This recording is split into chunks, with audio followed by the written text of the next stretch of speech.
नमस्कार, मैं ज्योतिषाचार्य आशा त्यागी राजमंगल टाइम्स और धर्म मंच की एस्ट्रो मॉम सीरीज में आपके लिए नई नई जानकारियां लेकर नई नई वीडियो शेयर करती रहती हूं। आज फिर से एक नई वीडियो लेकर हाजिर हूं। जैसा कि हम सबको मालूम है कि आज पूर्णिमा है और पूर्णिमा से जो है ये हमारा पितृपक्ष प्रारंभ हो गया है।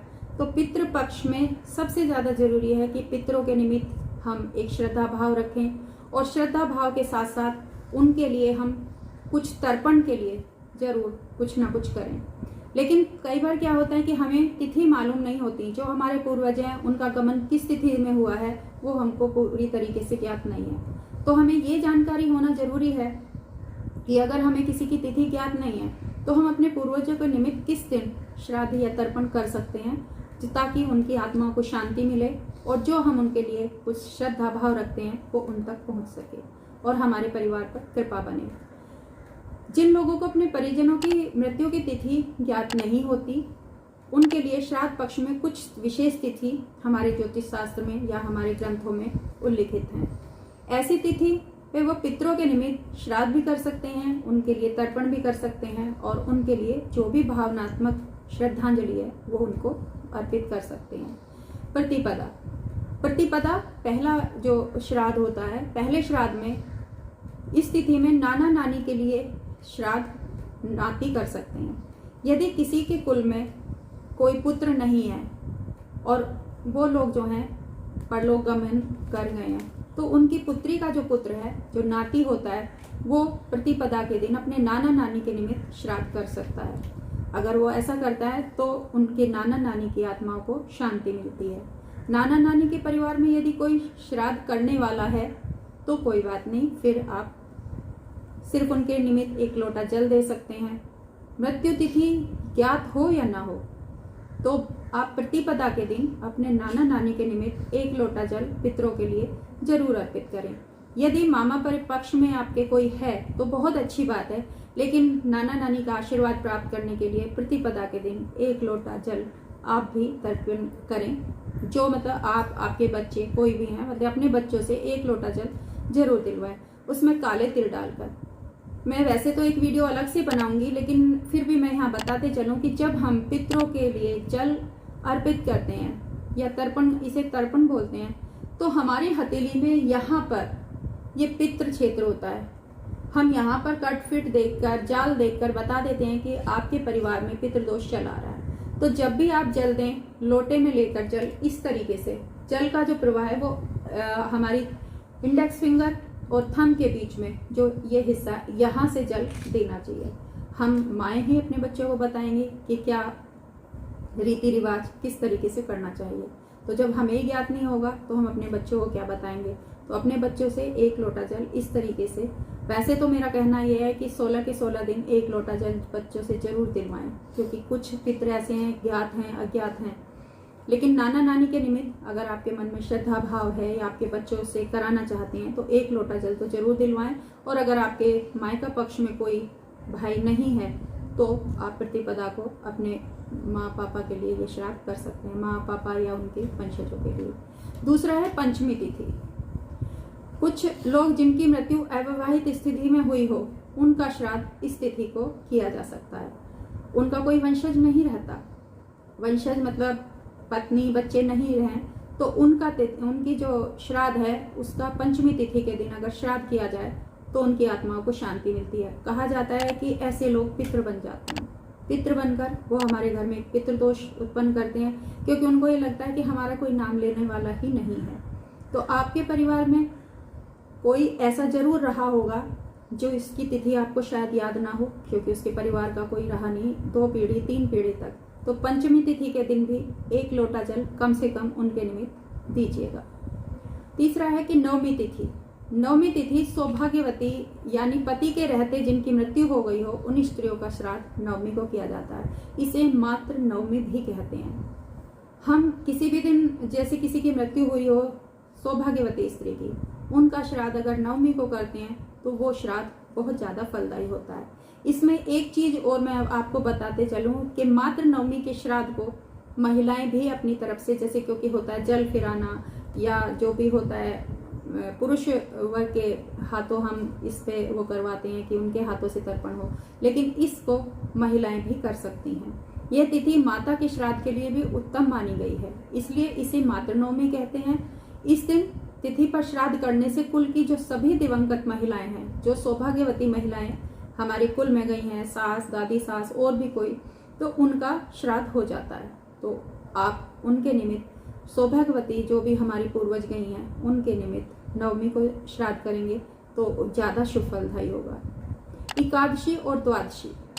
एकादशी में वैष्णव सन्यासी का श्राद्ध करते हैं। इस तिथि को उन लोगों के श्राद्ध के लिए करने का विधान है जिन्होंने सन्यास ले लिया हो। हमारे कुल के कोई लोग हैं, उन्होंने सन्यास ले लिया है लेकिन उनका कोई वंशज नहीं रहा है, मतलब क्योंकि उन्होंने गृहस्थ जीवन जिया ही नहीं है, तो उनके निमित्त हमें एकादशी और द्वादशी को भी श्राद्ध करना चाहिए। तो इस तरीके से बेशक आपको याद ना हो, लेकिन एकादशी और द्वादशी को भी एक एक लोटा जल अपने बच्चों से जरूर दिलवाएं और हो सके तो श्राद्ध करने का मतलब अपनी तरफ से संकल्प लें। श्राद्ध के लिए भी बहुत सारी चीज़ें हैं, ये जरूरी नहीं है कि हम पूरी पकवान सारी चीज़ें हम घर से दूर हैं। हम गाय को 5 फल खिला सकते हैं, गाय को चारा खिला सकते हैं, किसी गरीब को भोजन करा सकते हैं।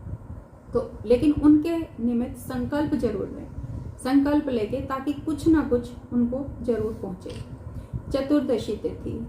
जो चतुर्दशी तिथि होती है, कुछ लोग ऐसे होते हैं जिनके आर्मी में बहुत सारे परिवारजन, किसी की डेथ हो जाती है, बेटा है, पति है, भाई है, कुछ भी मतलब परिवारजन जो भी है, या विष पान से कई बार सुसाइड किया है किसी ने जहर खाकर।